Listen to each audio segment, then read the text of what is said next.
Welcome to the Explainer. Today, we're diving straight into an epic, zero-to-hero chronological journey through a totally brutal monster apocalypse. We're unpacking a really mind-bending story of pure survival, bizarre superpowers, and a quest to save the world.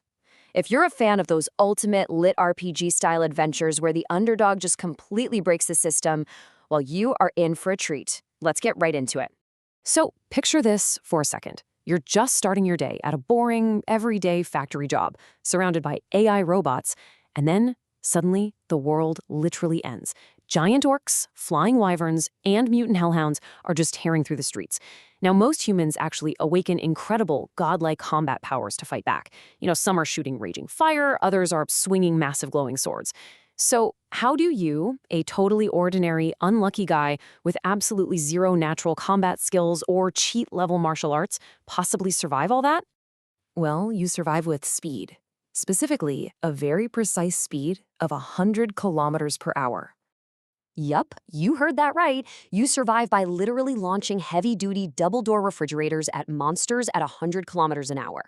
I know, it sounds absolutely hilarious, but as we're about to explore, this incredibly absurd, overpowered ability turns our protagonist into the absolute most dangerous man in the apocalypse. We're talking thousands of pounds of steel and freon acting as a high-speed battering ram, just obliterating anything that gets in its path. Chapter 1. Awakening the Infinite Subspace. The ultimate delivery service. Okay, so it all starts with our main character, Kim. He's trapped inside a massive PAX fulfillment center for 3 agonizing days while monsters are just ravaging the outside world. He's starving, he's panicking, and in that desperate moment, he accidentally targets and stores the entire 5-story logistics center inside a newly awakened pocket dimension. The facility's AI actually merges with his system, giving him 3 insane, lit RPG-style rules. First off, he essentially gets a max-level video game inventory with an entire warehouse building living inside his pocket. Second, every single item inside, from a can of tuna to heavy machinery, becomes completely infinite. They just instantly duplicate. And third, he unlocks this auto-delivery feature, which lets him literally shoot these items out of portals at incredibly high speeds. Chapter 2. The Road to Gangnam. Gathering the First Ally.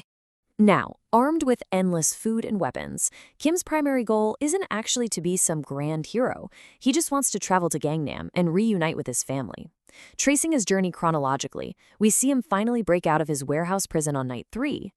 Right away, he uses a bicycle and an infinite spam of throwing axes to absolutely shred a flying wyvern right in midair. And in doing so, he saves a getaway driver named Young-soo.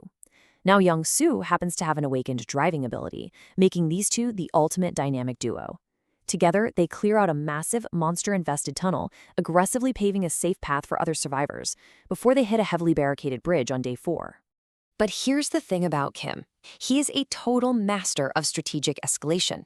At this bridge, they get swarmed by a massive pack of mutant hounds, and throwing axes just aren't going to cut it against those kind of numbers. So Kim simply upgrades his delivery speed to 100 kilometers per hour, swaps his ammo from small blades to heavy machinery, and literally spam launches double-door refrigerators into the pack. It crushes the monsters instantly with just devastating kinetic force.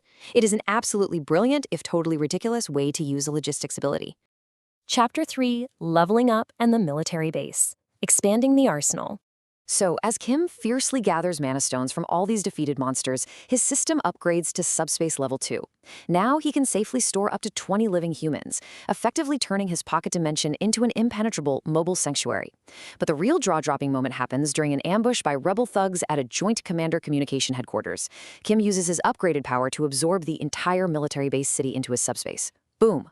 Just like that, he has infinite M416 rifles, endless grenades, and he even unlocks a pocket dimension laboratory for custom weapons.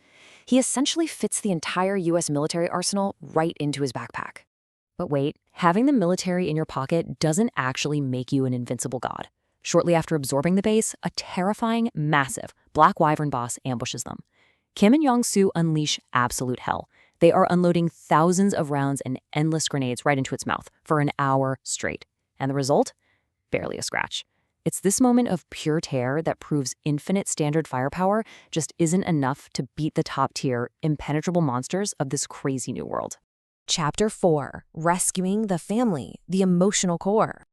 Underneath all the chaos and flying appliances, Kim's true drive is his fierce dedication to finding his parents and sisters. He eventually battles his way to the Gangnam Hospital, where he finds his older sister Ji. Before the apocalypse even started, she promised to be a dedicated doctor, famously saying, "Even if the world ends tomorrow, I'll still treat the sick today." And amazingly, she awakened as a highly powerful healer, completely exhausting herself to keep survivors alive in a starving, desperate, and heavily overrun hospital. The catch? The hospital has been completely taken over by a tyrant named Gene Hack. This guy controls awakened fighters by lacing their scarce food supply with a mind-controlling poison. But Kim outsmarts him without throwing a single punch. How? He simply floods the hospital with his endless supply of clean, fresh food from the logistics center, completely destroying Gene Hack's twisted leverage. Then, Kim pulls Gene's strongest giant minion into the subspace, which naturally and instantly purifies all toxins, breaking the mind control entirely. Chapter 5. The Skeleton Knights. Building an Overpowered Party. As the threats escalate to these massive global invasions, Kim realizes he just can't fight alone anymore. So he builds an incredible, overpowered, lit RPG-style roster. You've got Young-soo as the expert getaway driver, his sister Ji as the ultimate healer, and his second sister Sol, who is this terrifying MMA fighter that literally punches through monster skulls. On top of that, Kim starts summoning high-tier undead. He recruits Lancelot, an 8th-tier skeleton knight, and Morid, a highly deadly stealth skeleton assassin. They all ride comfortably inside the subspace, deploying from portals like an elite, unstoppable strike team. But Kim's true genius is how he strategically combines these crazy assets. Facing a massive giant serpent boss that just completely shrugs off helicopter fire, Kim heads into his pocket laboratory. He takes ancient magic scrolls looted from a defeated sorcerer and flawlessly fuses them together inside his subspace. Then, when his team deploys from the helicopter, they unleash this devastating, multi-elemental, synchronized orbital strike of thousands of spells all at once. It instantly freezes and completely shatters the serpent. Chapter 6. The Global Bidding War. Earth is on the auction block. And that brings us to the final epic arc, where the true, terrifying nature of this apocalypse is finally revealed. The monsters aren't just random. Earth is actually trapped in a dimensional bidding war. It's this ruthless cosmic competition run by a multi-dimensional chamber of commerce. High-tier alien races are basically playing a giant real-time strategy game bidding for control and ownership of our entire planet. Realizing exactly what's at stake, Kim is appointed as the official representative for the Seoul region to fight back against these cosmic bidders. To save the world, Kim's campaign has to go completely global.